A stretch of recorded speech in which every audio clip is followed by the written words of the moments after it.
بسم اللہ الرحمن الرحیم۔ السلام علیکم ناظرین، آپ دیکھ رہے ہیں انوکھا انداز۔ میں آپ کا ہوسٹ جمال صدیقی۔ آج ہم بات کریں گے آرمینیا کی، جہاں پر ایک بار پھر فسادات پھوٹ پڑے ہیں۔ آخر اس کی کیا وجہ ہے؟ ایران اور ترکی کا کیوں نام آ رہا ہے اور کہا یہ جا رہا ہے کہ یہ فوجی بغاوت ہے اور اپوزیشن کے ساتھ مل کے، اور جس کو سپورٹ ترکی اور ایران کر رہا ہے؟ آخر کیا وجہ ہے اتنا بڑا الزام؟ اس وقت جب تک یہ ویڈیو آپ تک نشر ہوگی اور آپ اسے دیکھ رہے ہوں گے تو اس وقت تک صورتحال شاید کچھ اور بدل جائے۔ اس وقت 60% حصے کے اوپر اپوزیشن اور فوج نے کنٹرول سنبھال لیا ہے۔ کچھ اور لیٹسٹ اپڈیٹس ہیں، اور روس کیا کرے گا اس وقت آرمینیا میں؟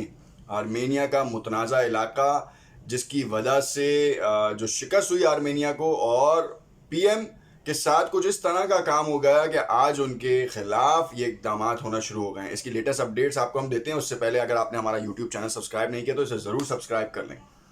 اب ہم بات کرتے ہیں ایران اور ترکی کی، کہ کہا یہ جا رہا ہے کہ ایران اور ترکی اس فوجی بغاوت کے پیچھے ہیں، اور دیکھا یہ کہ اس کی جو مثال دی جا رہی ہے وہ یہ ہے کہ ستمبر میں جب آرمینیا اور آذربائیجان کی لڑائی ہوئی ہے، اور اس متنازع علاقے کے اوپر جو ناگورنو کراباخ کا علاقہ ہے، اور کہا یہ جاتا ہے کہ 1988 سے لے کے 1994 تک یہاں پہ جو لڑائی ہوئی وہ 10 لاکھ لوگوں کو دربدر کر گئی۔ نیم خود مختار علاقہ ہے یہ، اور اس کا یہ کہا جاتا ہے کہ آرمینیائی نسل ذرا زیادہ وہاں پہ پنپتی ہے۔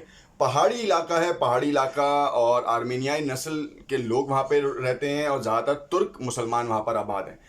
ایک اس کا جو حصہ ہے وہ ایران سے ملتا ہے، اور بیچ میں آرمینیا، اور اس کے بعد آذربائیجان ہے۔ ایران اور ترکی کی جو کہہ لیں کنٹریبیوشن ہے وہ صرف آذربائیجان کے ساتھ ٹریڈ ریلیشنز کے اوپر محیط ہے۔ آرمینیا کے ساتھ ایسا کوئی بھی ایگریمنٹ اور ایسا کوئی پیکٹ نہیں ہے، نہ ترکی کا نہ ایران کا۔ ایران صرف اپنے مسلمان بھائیوں کے حوالے سے بڑا فکر مند رہا، اور اس نے تجارتی معاملات کو بڑا خوش اسلوبی سے طے کیا۔ اب سینیریو یہ ہے کہ اس وقت آرمینیا کے اندر جو کلیشز چلنا شروع ہوئے ہیں ان کے پیچھے بہت سی وجوہات تھیں، جس میں ایک وجہ یہ تھی کہ روس کے کہنے کے اوپر انہوں نے متنازع علاقہ کے اوپر جو ہے قبضہ کرنے کی کوشش کی، جس کا منہ توڑ جواب دیا آذربائیجان نے۔ جب یہ دیکھا کہ روس کا فوجی اڈہ آرمینیا میں، آفیشلی طور پہ روس کو خط لکھا گیا آرمینیا کے نکول کی طرف سے، جو پرائم منسٹر ہیں، انہوں نے نکول نے خط لکھا، اور خط لکھنے کے بعد کہا کہ آپ ہمیں ڈیفنس کی جتنی بھی ضروریات ہیں ہماری پوری کریں۔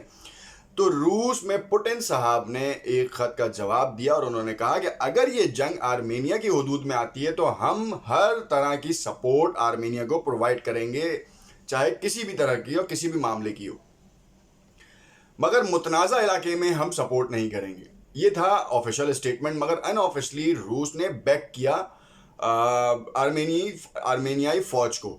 مگر آذربائیجان کے ساتھ ترکی اور ایران کی مشترکہ کولیبریشن کی وجہ سے اس متنازع علاقے سے ہٹ کر انفیکٹ آرمینیا کی بارڈرز تک جو ہے 200 بستیوں پہ قبضہ کر لیا گیا ستمبر میں، اور تقریباً دونوں جانب سے متعدد ہلاکتوں کا انکشاف ہوا، جس میں یہ کہا گیا ایک محتاط اندازے کے مطابق کہ جو آرمینیا کے جو لوگ جو مارے گئے ہیں ان کی تعداد تقریباً 10,000 کے قریب ہے، اور اسی طریقے سے آذربائیجان کے پاس جو ان کے فوجی شہید ہوئے ان کی تعداد تقریباً 1200 کے قریب ہے۔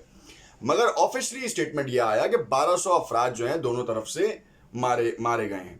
خیر، ہم نے یہ آپ کو تناظر بتایا کہ اس وقت کیا ہوا تھا، بیک گراؤنڈ کیا تھا۔ اب ہم آپ کو ناگورنو کراباخ تنازع کے بارے میں بھی بتائیں گے، اور اس خطے کے بارے میں بتائیں گے کہ آخر یہ خطہ ہے کیسا، اور اس کی جو جغرافیائی کنڈیشن ہے وہ آپ کو پکچر میں بھی دکھ رہی ہوگی کہ اس وقت ایران کہاں پر ہے، ترکی کہاں ہے، آذربائیجان کا ایک حصہ کہاں ہے، اور دوسرا حصہ کہاں سے منسلک ہے، اور ایران کے ساتھ جو ہے نا اس کی کیا تجارتی مراسم ہیں، ہم اس کے بارے میں بھی بات کریں گے۔ اس وقت ہم کچھ جو مندرجہ ذیل پوائنٹس ہیں، جو مین پوائنٹس ہیں، اس کے حوالے سے بات کرتے ہیں۔ آپ کو ہم بتائیں کہ ناگورنو کراباخ جو ہے وہ 4400 مربع کلومیٹر پر محیط پہاڑی علاقہ ہے۔ روایتی طور پر یہاں پر، جیسے کہ ہم نے آپ کو بتایا تھا، آرمینیائی مسیحی اور ترک مسلمان آباد ہیں۔ سوویت دور میں یہ جمہوریہ آذربائیجان کے اندر ایک خود مختار خطہ بنا۔ بین الاقوامی طور پر اسے آذربائیجان کا حصہ تسلیم کیا جاتا ہے، تاہم اس کی اکثریتی آبادی آرمینیائی نسل سے تعلق رکھتی ہے۔ خود ساختہ حکام کو آرمینیا سمیت اقوام متحدہ کا کوئی بھی رکن تسلیم نہیں کرتا۔